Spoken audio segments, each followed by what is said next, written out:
שלום, אנחנו נמצאים עם טוביה סגיב, אדריכל, שמתעסק בחקר של מיקום של בית המקדש, או אולי גם בית המקדש עצמו, או בתי המקדש. אנחנו נהיה איתו היום וננסה לברר את המחקר שלו באשר למיקום המדויק של בית המקדש, איך הוא עשה את זה, ומה עם הממצאים. אז בבקשה. שלום. לפני שנדבר לגופו של עניין, יש לי כמה הקדמות, מילים.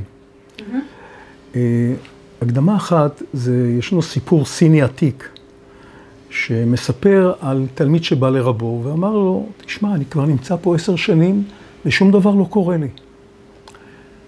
אז אמר לו, הרב הסתכל עליו בחיבה, ואמר לו, תמלא לי את הכוס ביין, בבקשה. והתלמיד מסתכל עליו ואומר לו, איך אני מלא ביין? הכוס מלאה ביין.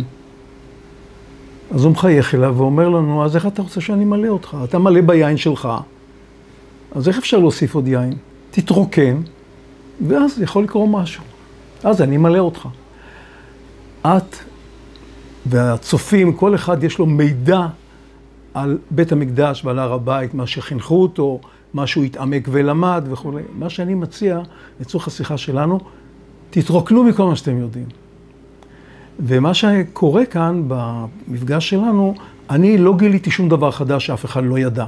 אני משתמש באמצעים, במידע שקיים, אני מפרק את התמונה הזו, את המראה שיש לנו, ללגו, לפריטים קטנים, ובונה מחדש את הדברים, ופתאום רואים משהו אחר. ולכן צריכה להיות המון סבלנות בעניין הזה של תירגעו, תשכחו לרגע, או תקפיאו את מה שאתם יודעים. אל תנסו להתעמת איתי, לנסות לתת תשובות לשאלות שאני שואל, אלא תלכו, תזרמו עם העניין הזה. כעבור כמה זמן שנגמור את השיחה, תחזרו חזרה לדעתכם, או שתגידו, רק רגע, אולי הוא צודק, אולי יש פה משהו אחר. זה הערה אחת. הערה שנייה שמתייחסת לעניין שאנחנו עוסקים בו, הוא טעון. אני לא מבין באנרגיות, ואני לא מבין מה יש שם. אבל יש לי עצה של רבי עקיבא, ואני מציע להשתמש בעצה הזו. הוא היחידי, 4 נכנסו לפרדס, והוא היחידי שיצא בשלום. והוא הציע לחבריו, שאתם נכנסים, שאתם רואים אבני שיש, אל תגידו מים מים. ככה הוא הציע להם. הפרשנות שלי למה שהוא אמר זה, שאתם באים ואתם רואים בריכה, ונראה, לכאן צריך לקפוץ, לתוך הבריכה הזו. אומר רבי עקיבא, תיזהרו, זה אבני שיש, זה נראה לכם כאילו זו בריכה, אבל אם אתם תקפצו, תשברו את הראש. כלומר, מה שצריך לעשות זה לעבוד באופן רציונלי, בלי אמוציות, כי אמוציות זה נראה כמו בריכה, ובוא נקפוץ פנימה ונראה מה יש שם. לא. תעבדו לאט לאט בסבלנות, אולי זה אבני שיש וזה לא מים.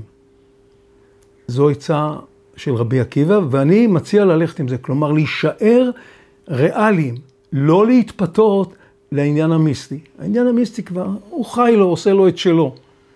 והשיחה שלי מבוססת כולה על אבני שיש, על אבנים, על מציאות.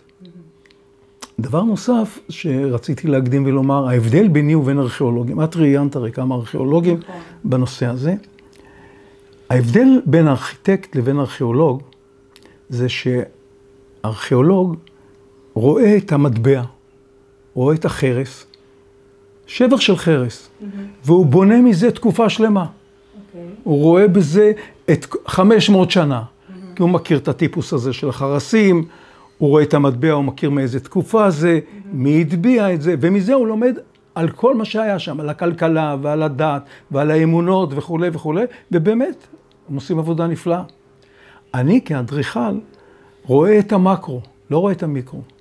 אני רואה איפה נמצא המקום הזה, מה המרחב שלו, איך הייתה אליו אספקת המים, איך הייתה היציאה של המים, איך היה הניקוז של המקום הזה, מה היו זוויות הראייה, איך זה טופוגרפית פה משתלב אחד עם השני.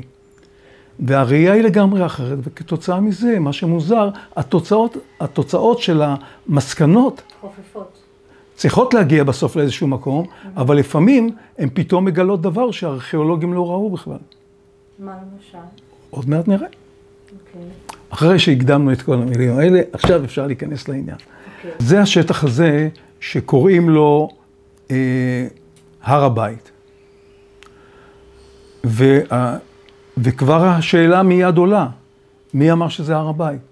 נכון. אין פה שום שלט שכתוב, אני הורדוס הגדול בניתי את הדבר הזה. ועוד שנסתכל, זה אפילו גדול מדי, בשביל להיות הר הבית. אז בואו נראה את השטח הזה. פה זאת התוכנית של השטח הזה, והשטח הזה הוא שטח של 150 דונם. זאת אומרת, 500 מטר על האורך, מצפון לדרום, ו300 מטר ממזרח למערב, ובמרכז נמצאת כיפת הסלע, ולפי השיטה המקובלת, שם היה בית המקדש. הנה כיפת הסלע שנמצאת כאן, ולפי המסורת המקובלת, בית המקדש היה במקום הזה.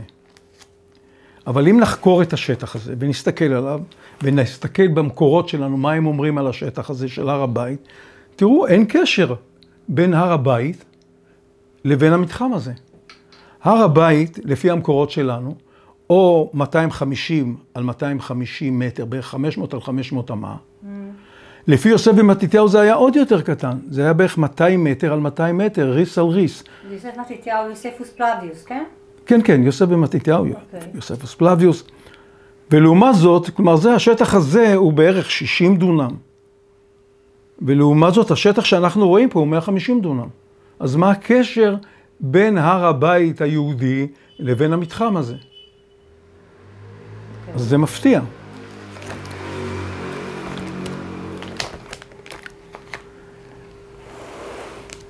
עוד שאלה שיש לי, זה תסתכלי על המתחם הזה. המתחם הזה, בתוך המתחם הזה, יש את המקום שכולם חושבים שהיה בית המקדש שהיה כאן. שזה אבן השתייה. אבן השתייה. אוקיי. ובפינה הצפון מערבית, ישנו מקום שנקרא בית ספר אלומריה, שלדעת כולם זו הייתה מצודת אנטוניה. אבל, ובין המצודה, בין המקום הזה שנקרא בית ספר אלומריה, לבין בית המקדש, מצאו חפיר, מצאו הבריטים חפיר. אוקיי. שאת הולכת למקורות, הם מדברים על משהו אחר. הם אומרים שהיה חפיר באמת ליד מצודת אנטוניה. אבל החפיר לא היה מדרום, אלא היה מצפון. אז מה עושה החפיר פה בין אנטוניה לבין בית המקדש? סליחה שאני קוטעת אותך, אתה יכול להסביר לנו מה זה אנטוניה ומאיזה תקופה אנטוניה, יוסף במתתיהו, זו הייתה מצודה יוונית, שקראו לה הבירה, ואחר כך יוסף במתתיהו הפך אותה למעוז, וזו הייתה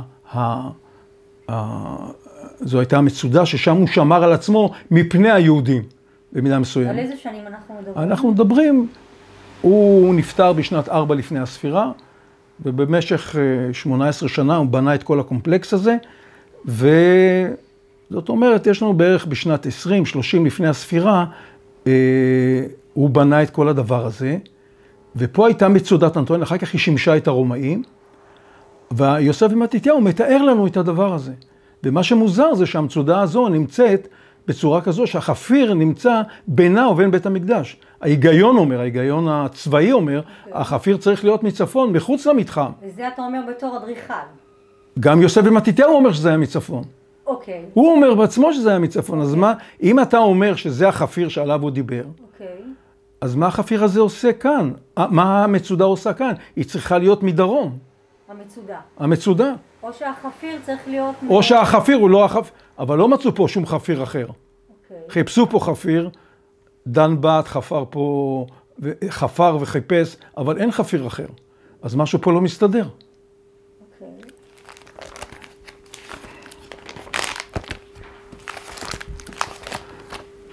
ובוא עכשיו נעבור לאחת השאלות הקשות ביותר. אם אנחנו שמים את בית המקדש בכיפת הסלע, אז העזרה נמצאת גם כן למעלה, כי שם נמצא, אם קודש הקודשים נמצא שם, העזרה של הכהנים, שמשם עלו לבית המקדש, הייתה צריכה להיות למעלה. ואנחנו יודעים שאת העזרה שטפו במי האמה. זה מספרת לנו התוספתא במסכת פסחים. והנה אמות המים שהגיעו לירושלים. הם הגיעו מאזור חברון, הגיעו בשתי תעלות, הגיעו בסוף לבריכות שלמה. מבריכות שלמה היו שתי אמות מים, העליונה והתחתונה, שהגיעו לירושלים. העליונה היא מאוחרת יותר, היא רומאית, והיא נבנתה כנראה לאחר החורבן. התחתונה לעומת זאת, היא נמצאת כאן. הנה אנחנו רואים את התעלה הזו, את האמה הזו, היא הייתה פתוחה. הטורקים השתמשו בזה עד המנדט הבריטי. הם שמו שם צינורות חרס, ואת הצינורות האלה אנחנו רואים עד היום.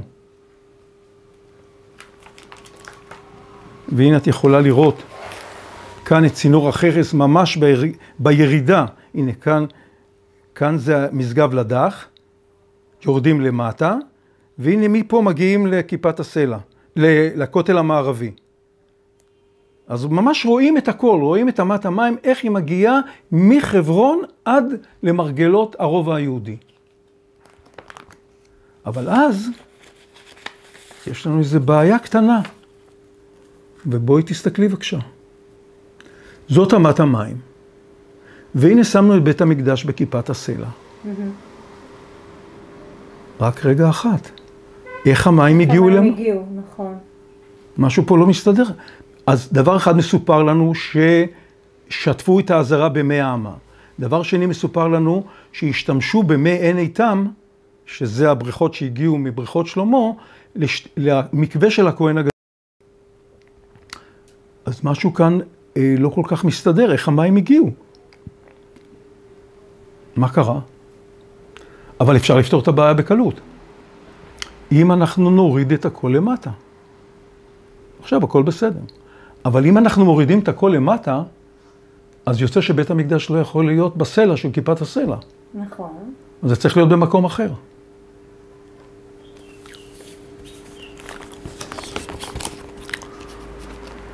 ואז באה ההצעה שאני מדבר עליה, ואני אומר, רק רגע, אם זה לא יכול להיות בכיפת הסלע, כיוון שהמורד של ההר הולך לכיוון הזה, המקום היחידי, וכאן בצפון, אני יודע שהאזור הוא סלעי, יש לי תמונות, צילומים של הגרמנים במלחמת העולם הראשונה, המקום היחידי שאפשר למקם את בית המקדש, זה להוריד אותו למטה ולמקם אותו בין כיפת הסלע לבין מסגד אל-אקצא.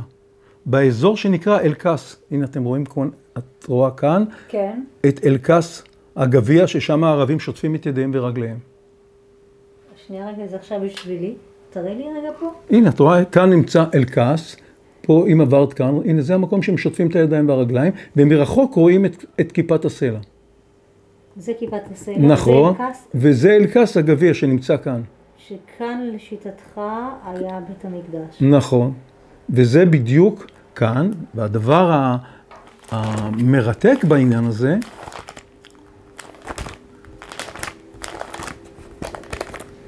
אני קצת ארוץ קדימה, אבל הנקודה המרתקת היא, שאם תסתכלי כאן, תראי שאם אנחנו ממקמים את בית המקדש כאן, אני לא תכננתי, לא התכוונתי, אבל מה שיוצא שזה בדיוק מול הכותל המערבי שיהודים התפללו בו בין 400 ל-700 שנה. כלומר, היהודים לא התפללו באלכסון. אין שום מנהג כזה להתפלל באלכסון. כולם התפללו ישר לפנים. ואולי ברגלינו אנחנו עדים איפה נמצא בית המקדש. הוא לא נמצא כאן, הוא נמצא כאן. והיום היהודים מתפללים ישר? ישר. כאלה שהם מתוחכמים, אומרים רק רגע, אם בית המקדש היה כאן, צריך להתפלל באלכסון. כן. אבל כל התחריטים וכל המסורות התפללו ישר לפנים. אז אולי זה נכון.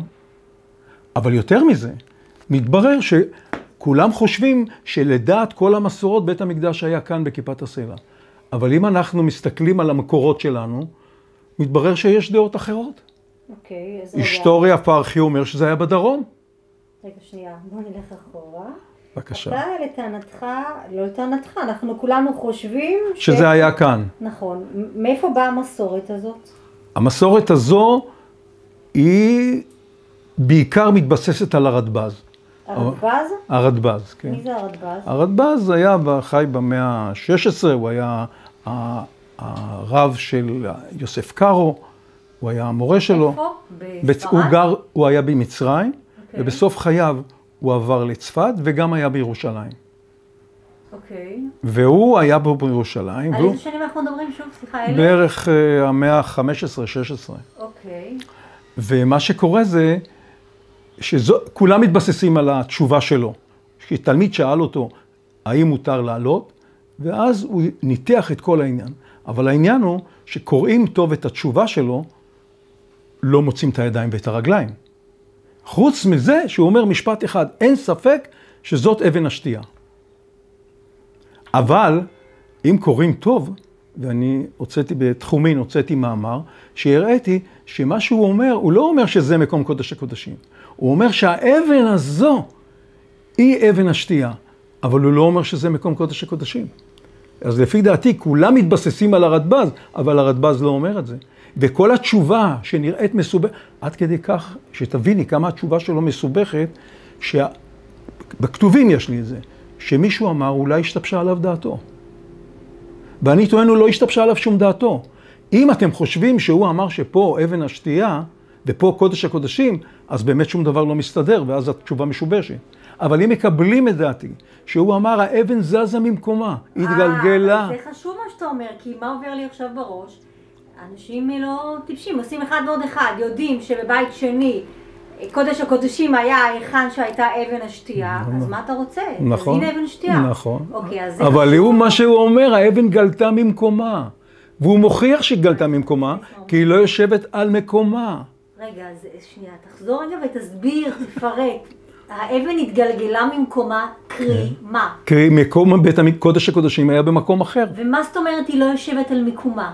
הוא אומר, מה שדיווחו לו, שסלע, אבן יושבת על המקום שלה. אוקיי. והוא אומר, אם דיווחו לי אנשים, שהאבן לא יושבת על מקומה הטבעי. נכון, היא כאילו נראה שכאילו מרחפת. כאילו רופפת, זה נכון. נכון. היא כאילו, היא לא, כמו שעושים פאזל, היא לא בפאזל. בדיוק. אז הוא אומר, זאת ההוכחה, ולמה? כי המלאכים רצו לראות לגלות את המטמונים שיש שם מתחת.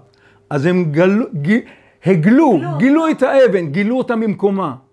ולכן, אבל זאת אומרת שהוא כמעט, הוא אומר, אני לא יודע איפה קודש הקודשים עצמו. האבן הזו היא אבן השתייה, אבל אני לא יודע איפה מקומה. וזה שאבן השתייה הייתה אבן מנותקת מהסלע הטבעי, זה אפשר לראות, גם זה כתוב אצלנו. מה כתוב? כתוב אצלנו מה שרצו זה ששמואל ודוד חיפשו את מקום אבן השתייה, ולפני זה לא הייתה אבן השתייה, רק הם גילו את אבן השתייה. אבן השתייה היא זזה ממקומה, גם הקדוש ברוך, מה זה אבן השתייה? שעליה הושתת העולם, כי הקדוש ברוך הוא סתם את המעיינות. זאת אומרת שהאבן לא הייתה אבן מהסלע הטבעי. נכון, היא לא קשורה. גם אבן בעברית, משנאית, לא ימי הביניים. אבן משנאית היא אבן מנותקת מהסלע האם. סלע זה סלע האם. סלע גם זה משהו, אבן גדולה. אבל אבן זה משהו שניתק. זה כמו טיפה בים, טיפה מים. נכון. אז מה שאומר הרדב"ז, אם מעיינים טוב בדברי הרדב"ז, כל הבסיס של כל הדעות המקובלות שכאילו הרדב"ז זו אבן הפינה שכולם שטוענים שבית המקדש היה בכיפת הסלע, הבסיס של זה הוא רעוע מאוד. ולעומת זאת יש לי רבנים אחרים וחכמי ישראל שדיברו על מקום אחר. למשל, היסטוריה פרחי, בקריאה פשוטה, בלי להתחכם יותר מדי, אומר שבית המקדש היה בדרום. הרב ברוור במאה ה-19 אמר שזה היה בדרום. הדרום קרי כאן באזור שאני מדבר עליו. ולפי דברי הארי בספר עמק המלך, יש שם הקדמה של חיים ויטל, והוא מצטט את הארי, והארי אומר משפט, הוא מתאר את הר הבית ואת השערים. הארי הקדוש. הארי הקדוש שלנו. שחי בצפת. שחי בצפת. אומר, והקודש, ולמה, עכשיו אני אצטט, ולמה הקודש נמצא במקום שאין בו בניין, אמר על זה דברים שאי אפשר להעלות אותם בכתב. הארי היה במאה ה-15-16. נכון. וזה מהמאה השביעית. היה קיים. מה פתאום הוא אומר שזה במקום שאין עליו בניין? סימן שהייתה לו מסורת אחרת. שהמקום של בית המקדש הוא במקום פנוי. והרד"ק במאה ה-13 גם כן אומר, הוא מצטט את ישעיהו, ישעיהו, הוא מפרש שם את ישעיהו, ואז הוא אומר שבכל המקומות הנורמליים, מה שקורה זה מקדש פגני הפך לכנסייה, או כנסייה הפכה למסגד. נכון, יש המשכיות של מקומות. הדת משתנה, אבל המקום נשאר בקדושתו. אומר הרד"ק, כיוון שאנחנו עוסקים במקום מסוג אחר, אחד המאפיינים שלו, שהגויים לא מצאו עניין לבנות עליו בניין. והוא במאה ה-13, הרי זה קיים. כלומר, לא הייתה מסורת שבית המקדש נמצא במקום פנוי, שאין עליו בניין. ובימינו, בא ניצוצי הרב ראובן מרגליות, שהיה גאון וכתב פירוש לזוהר, והוא אומר, וקודש הקודשים, האבן השתייה לא נמצאת בצחרה. לא נמצאת כאן, אלא במקום אחר. כלומר, אנשים מסתובבים, איזה זרם העמקים כזה, שלא ידוע, שלא מדבר עליו, כולם מדברים עליו, לא לוקחים את המסורת המוסלמית שאומרת שהייתה פה היה בית המקדש, והם מדברים על משהו אחר. בית המקדש היה במקום אחר, במקום פנוי, שאין אליו בניין. היסטוריה פרחי זה אומר בדרום. ואני הקטן, באתי משיקולים של זוויות ראייה, ומפלסים, ומים, ואומר, רגע, זה לא יכול להיות פה. כלומר, אני עם אבני שיש, אומר, זה לא יכול להיות כאן. המים לא הגיעו לכאן. אוקיי, ואתה מסתמך על העניין של המים, שמים לא יכול להיות. אני לא רוצה להלאות אתכם, אבל בהרצאות שלי ובחוברות שכתבתי, אני מביא נימוקים נוספים. אבל הנימוק הכי רציני זה נושא של המים, ואין ברירה, בית המקדש לא יכול להיות כאן. הוא חייב להיות במקום נמוך. המקום היחידי שאפשר למקם את בית המקדש במקום נמוך, זה בין אל-אקצא לכיפת הסלע. אוקיי, מניין לך, זה מתקבל על הדעת מה שאתה אומר, מניין לך שלא בנו מאז, איזה מאה אמרת? 14? כן. מניין לך שלא בנו שם בניין? איפה? במיקום הספציפי של הר הבית, של בית המקדש, איפה שהיה בית מקדש. לשיטתי? או מה? איפה את רוצה? שאתה מסתמך בין היתר... אבל פה באמת אין, עובדה שאין פה בניין.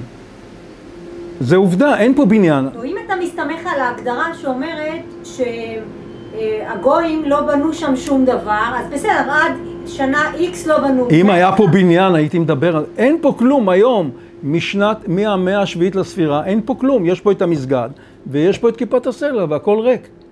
יש פה רק בריכת מים. איך? אתה מסתמך גם על מיקום?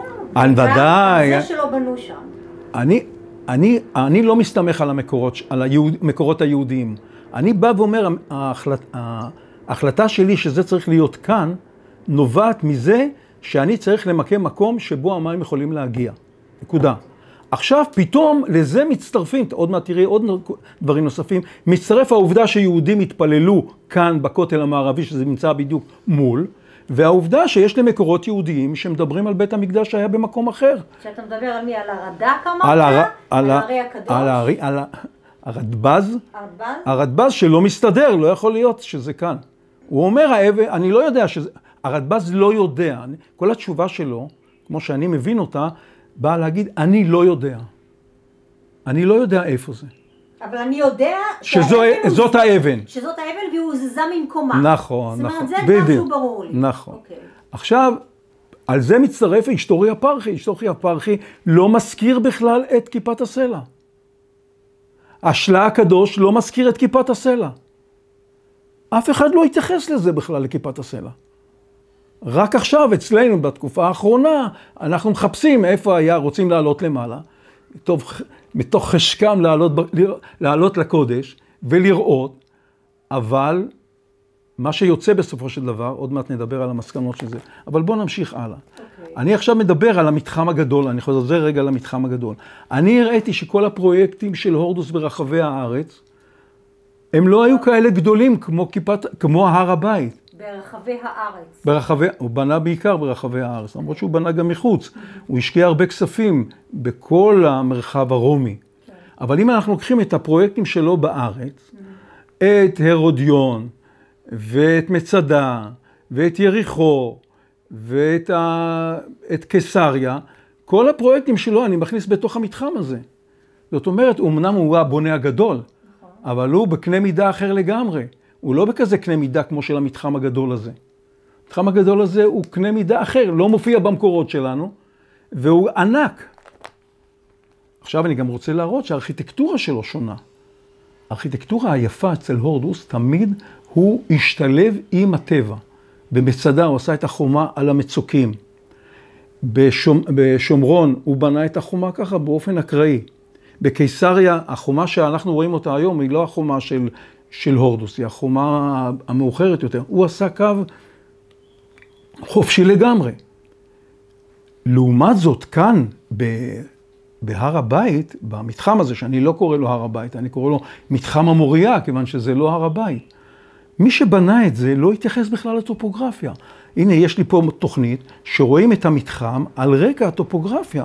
מי שבנה את זה, שם פס על הטופוגרפיה, לא התייחס בכלל. הוא נכנס לתוך ודיות, עלה למעלה, ירד למטה, עלה כאן, הכניס פה איזה ודי בפנים. משהו... מה אתה רוצה להגיד בזה? שזה לא הורדוס. זה לא אותו אדם. זה לא אותו אדם, זה לא סגנון. ועכשיו השאלה, מי כן בנה את זה? ואני מפנה גם את תשומת לב לגודל של האבנים. עכשיו, אני גם מראה את הפרויקטים, את הסוג הטיפוס של האבנים, בכל הפרויקטים של הורדוס. זה אבנים מסוג אחר לגמרי, לעומת האבנים של פה בהר הבית, או במתחם המוריה. בכל הפרויקטים של, כולם מדברים על הסיטוט הזה מסביב, שכאילו זה אופייני להורדוס. אבל אין את זה במצדה, ואין את זה בקיסריה, ואין את זה בהרודיון. אז מה פתאום אתם אומרים שזה הורדוס? זה לא טיפוסי להורדוס. אולי נחפש מקומות אחרים. דבר נוסף, יש לנו עדות של יוסף בן מתתיהו, שהר הבית היה שלם לפני חורבנו. ו18,000 פועלים היו ללא תעסוקה. שהולכים במנהרת הכותל, פתאום, אני לא יודע אם יצא לך להסתובב שם, רואים שזה לא גמור. נכון. והשיא של הדבר הזה, שפתאום רואים אבן, שבאמצע הסיטוט הפסיקו לסטט, והעובדים לא באו למחרת לגמור את העבודה. אבל יוסף בן מתתיהו אומר ש18,000 פועלים היו ללא תעסוקה, למה לא השלימו את זה? מה שאני אומר, שהכותל המערבי הוא פרויקט אחר, שנהרס לפני השלמת בנייתו. זה פרויקט אחר לגמרי. אז כמובן השאלה... אתה אומר שהכותל המערבי לא קשור לבית המקדש. ולא קשור להר הבית, כי הפרויקט של הר הבית היה שלם לפני חורבנו, וזה פרויקט שלא הושלם לפני חורבנו. אני רואה את זה שהבנייה לא הושלמה. עד כדי כך, ברמה של האבן הבודדת, לא השלימו את הסיטוט שלה. אז מי בנה את זה? אז השאלה הייתה, בואו נחפש ונראה איזה מקומות ישנם שדומים. והנה, אני מראה לך כאן. זה הכותל המערבי, לא? כן, אבל זה בלבנון, זה לא בישראל. נכון שזה דומה? כן. שילוב של אבנים גדולות, עם אבנים קטנות, עם סיטוט מסביב, אבל זה בעלבק בלבנון. זה בעלבק? כן. מה אתה אומר? עכשיו, זה מה שאני אומר, אני לא צריך לחפש. אני אומר, רבותיי... הפתעת אותי. שאני מספר את זה... זה ממש הכותל המערבי. נכון, וזה לא.